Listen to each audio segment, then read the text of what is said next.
folks, what's happening? UFC 281 coming up, and this is the big one. This is a big card.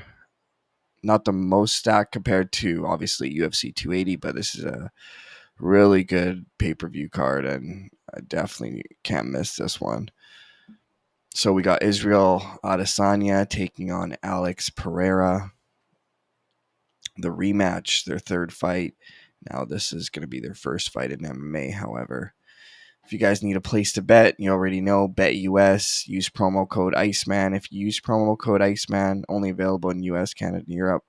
By the way, if you use promo code Iceman, you're going to get some of the best promotions there is to offer on BetUS. And I'll tell you right now, when that $500 refund email hits you and they're going to give you a $500 refund on any bet that loses up to $500, you better take it, buddy, because those bets, things like that, those promos, like that's how you build bankroll. Because yeah, you might lose that one 500, but then boom, they give you that money back, and then you're able to hit on the next one. So it's hard to lose two in a row sometimes. All right, so Adesanya takes on Pereira. This is going to be insane. Obviously, I'm going to start in the beginning. So Carlos Ulberg takes on Nikolai Ngannou. Carlos Ulberg, if you don't know, he's actually Israel Adesanya's training partner, and his last fight, if you guys seen it, Volkanovski and Israel, they were all going nuts when he knocked out Tafon and SungWoo in the first round at that fight night.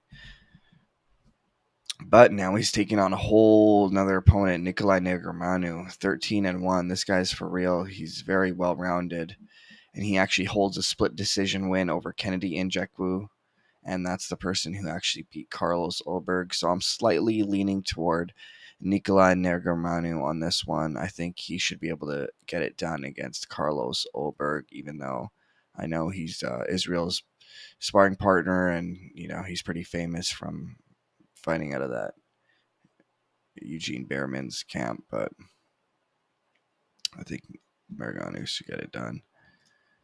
Up next, Julio Arcee takes on Montel Jackson. Montel Jackson, 11-2, not bad. Julio Arcee, he's a guy, he's 50-50 right now. He's like 2-2 in his last 4 fights. He's had some hard fights though, like not his last fight, but the one before that, he fought Yudong Song, and he got KO'd in the second round. But his last fight, he fought Daniel Santos, beat him. Now Montel Jackson, this guy's been looking really good. He's only 2 losses in the UFC. Was his first fight in the UFC when he fought Ricky Simone. Ricky Simone, real deal, of course, and he lost also 2 years ago to Brett Johns, who I don't believe is in the UFC anymore. But his last 2 fights, he got 2 straight wins. He's taking on Julio Arcee. I think this fight goes over 1.5, so that's what I'm betting it, over 1.5. Now Michael Trizano takes on SungWoo Choi. Let's see. Mike Trizano coming off 2 straight losses. He's got 1 win in his last 4 fights, but he's fighting good guys. Hakeem Dawodu, Lucas Almeida, Grant Dawson was his 3 losses. So those are all pretty good guys. He does hold a split decision win over Violent Bob Ross, that Luis Pena guy. He's taking on SungWoo Choi, Sting, and he's also coming off 2 straight losses. Yeah, this fight could go either way. I think I'm slightly leaning towards SungWoo Choi on this one, but this fight goes either way. Up next, Matt Frevola takes on Otman Azaitar. Matt the Steamroller. He got a great win his last fight against Genaro Valdez. And Genaro Valdez was like 10-0 at the time, coming out of Mexico. I believe he's a Mexican fighter. And it was 10-0, and Matt Frevola, just ran right through him, finished him the first round. But then before that, he got knocked out in 7 seconds, I believe. Almost UFC and world record, 7-second knockout in the first round to Terrence McKinney. He lost the decision to Arman Sarukian, no shame in that. Now he's taking on the undefeated Otman Azaitar, which is interesting. This guy's 13-0, undefeated, taking on Matt Frevola, who's 9-3, and he's the underdog going in.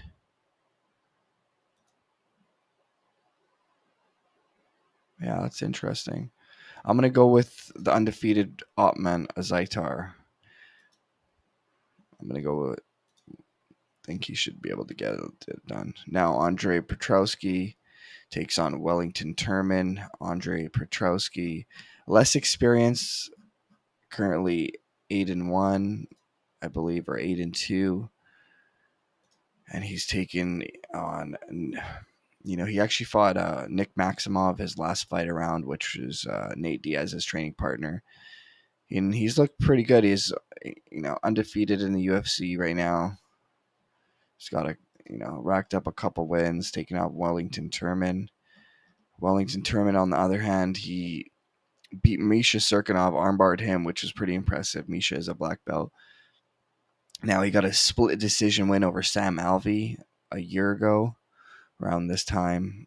A split decision win over Sam Alvey, that's not too impressive. And then he lost 2 straight against Bruno Silva and Andrew Sanchez before that in 2020 and 2021, early 2021, sorry. And yeah, so he's 2-2 in his last 4 fights, taking on Andre Petrowski. Andre Petrowski's on a roll. I think he should be able to get it done, even though he is a less experienced fighter. I think he has like half the amount of fights, less than half. But I believe he is the better fighter, and I think he should get it done. Dominic Reyes takes on Ryan Spann. Dominic Reyes, he was pretty upset when this fight was first announced, because I believe they put him on the prelims or something, and he was pretty upset with that. But hey, man, you got 3 straight losses. I know you did fight for a title and everything, but 3 straight losses. They are the top guys, but 3 straight losses is 3 straight losses, and you need to get back on the winning track. Ryan Spann coming off a huge finish over Ion Cutelaba. Cutelaba hasn't been looking too good lately, though. And before that, he lost to Anthony Smith, got rear naked choked. I think Dominic Reyes should get this one done. I want to see him get back on the winning track. I think he's a good fighter. Let's see if he can do it. When you got knocked out as viciously as he did with that spinning elbow by Yuri Prochazka, he hasn't fought since then, and that was over a year ago. So I'm be interesting to see how he's able to deal with that. So I think Dominic Reyes should take that one. Up next, Brad Riddell takes on Renato Moicano. Significant height advantage for Renato Moicano, 5'11". Brad Riddell, 5'7". I like this fight on the feet, though, for Brad Riddell. If this fight can stay on the feet, I think Brad Riddell should be the better striker. However, Renato Moicano does have a good ground game. So if he gets it there, might not end too good for Brad Riddell. Brad Riddell, he's coming off 2 straight losses. And Renato Moicano is coming off 1 loss to Dos Anjos. I'd like to see both these guys get back on the winning circle. I like both these guys, but I'm going to have to go with the underdog on this one. I'm a slight underdog, Brad Riddell. I think it's going to be a stand-up match. I think Renato Moicano likes to bang it out, and I think that's going to play into Brad Riddell's hand. I know he's got a significant height disadvantage, but I think he should be able to get it done against Renato Moicano if it stays on the feet. Dan Hooker takes on Claudio Poleas.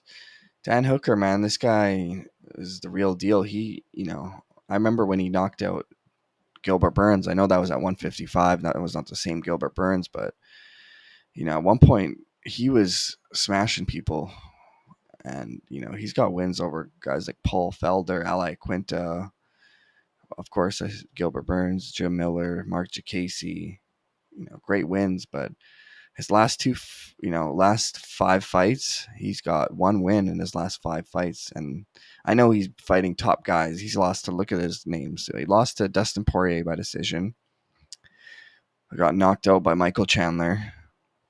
No shame in that. Then he came back. He won a decision over Nasrat Hakparast. His last fight, he lost to the current champ, Islam Makhachev. No shame in that. And then his last fight, he got knocked out by Arnold Allen, who's, himself on a roll. So, you know, his confidence it can't be at an all-time high. I mean, you got one win in your last 5 fights. And then you're fighting a guy like Claudio Poleas, who's, he just came there and knee barred the shit out of Clay Guida and Chris Gutzmacher. Yeah, man, I think I want Dan Hooker to win, but I think I'm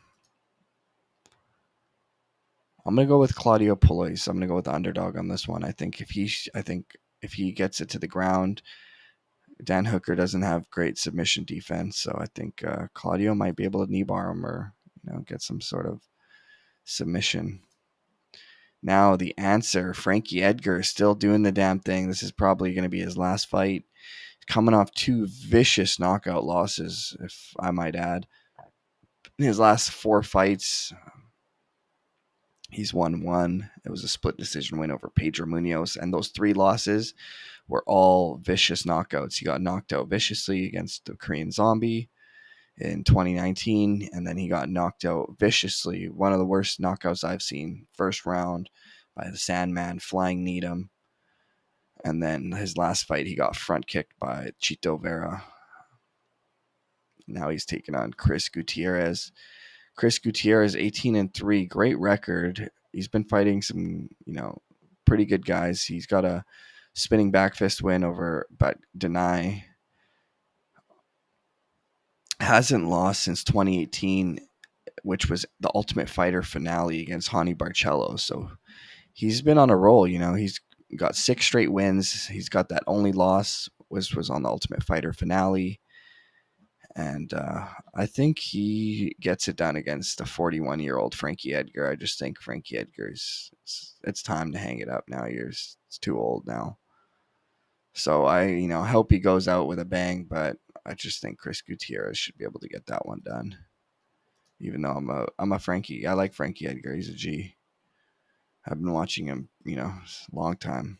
Now, fight of the night right here. Dustin Poirier, Michael Chandler. This fight is going to be fireworks. Dustin Poirier, this guy brings it every time. Last 4 fights, he's got 3 wins, 1 loss. That 1 loss is to Charles Oliveira and Khabib. He got choked out, but, guys who strike with him, seem to be getting knocked out. He's a great striker, Dustin Poirier. And I think, Michael Chandler is a guy who's going to strike with you. But the thing is, if Michael Chandler in that first round, dude, he's dangerous. If he hits you, it could be game over. I mean, he's got, his fight against Sidney Outlaw in 2019, first round knockout. 2020, he fought Benson Henderson, Michael Chandler did, knocked him out in the first round. Then he came into the UFC, his first fight in the UFC in 2021. He fought Dan Hooker, knocked him out in the first round. Second fight in the UFC, he takes on the champ, Charles Oliveira, almost knocks Charles Oliveira out in that first round. Comebacks to get knocked out by Charles, and then he lost that crazy, fight of the year match to Justin Gaethje. Then he came back his last fight and front kicked Tony Ferguson, literally one of the most vicious front kicks I've ever seen. There's a picture of that just showing Tony's face. It was just brutal. And now he's taking on Dustin the Diamond Poirier. This fight, I'm telling you guys, it could go either way. If Michael Chandler goes in there and knocks him out, I wouldn't be surprised. And if Dustin Poirier goes in there and, knocks out Chandler, I wouldn't be surprised. Dustin Poirier does great against strikers. His only last 2 losses were against guys who, took his back and choked him out. Michael Chandler is not going to take his back and choke him out. It's just not happening. If anything, Dustin Poirier's got better jiu-jitsu than Michael Chandler. I don't even think this fight's going to hit the ground. Michael Chandler's got good takedown defense.